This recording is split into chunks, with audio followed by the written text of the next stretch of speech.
মাননীয় স্পিকার, আমি একটু বলতে চাই যে আমাদের সম্মানিত বিরোধী দলের সদস্যবৃন্দরা এখানে রয়েছেন, তাদের অনেকেই খুব সুন্দর বক্তব্য দিয়ে থাকেন, সেটাকে আমরা অ্যাপ্রিসিয়েট করি। কিন্তু তারা সংসদের বাইরে এবং কিছু কিছু ক্ষেত্রে সংসদের ভেতরেও যেভাবে বক্তব্য রাখছেন, তার মাধ্যমে যে বিষ বাষ্প ছড়ানো হচ্ছে, সেটির একটা প্রভাব কিন্তু আমরা বর্তমান যে শিক্ষা প্রতিষ্ঠান ক্যাম্পাস যে উত্তপ্ত হয়েছে, সেখানে আমরা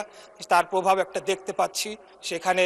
বিভিন্ন জায়গায় তাদের ছাত্র সংগঠনের যারা রয়েছেন তাদের সাথে বিভিন্ন সংঘর্ষের ঘটনা ঘটছে, অনেকেই সেখানে আহত হয়েছেন এবং নানা ধরনের একটা অস্থিরতা বিরাজ করছে। আমি খুব কষ্ট পেয়েছি যে গত সপ্তাহে বৃহস্পতিবার দিন এখানে সুন্দর আলোচনা হলো, জ্বালানি বিষয়ক একটি সমস্যা নিয়ে একটি কমিটি গঠন করা হলো। আমাদের মাননীয় বিরোধী দলের নেতা তিনিও খুব সুন্দর বক্তব্য রাখলেন, কিন্তু পরের 2 দিনই আমরা দেখলাম যে এই 2 দিন সংসদ চলেনি, যে তাদের নেতৃবৃন্দ বিভিন্ন জায়গায় নানা ধরনের কথা বলেছে এবং এক প্রকার জনগণকে উস্কানি দিয়েছে। এমনও কথা বলা হয়েছে যে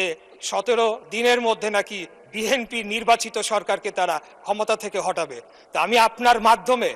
এই সংসদ এবং জাতি যারা সকলেই লাইভ টেলিকাস্ট হচ্ছে, সকলেই দেখছে, আমি তাদের উদ্দেশ্যে বলতে চাই যে 2008 সালের নির্বাচনের মাধ্যমে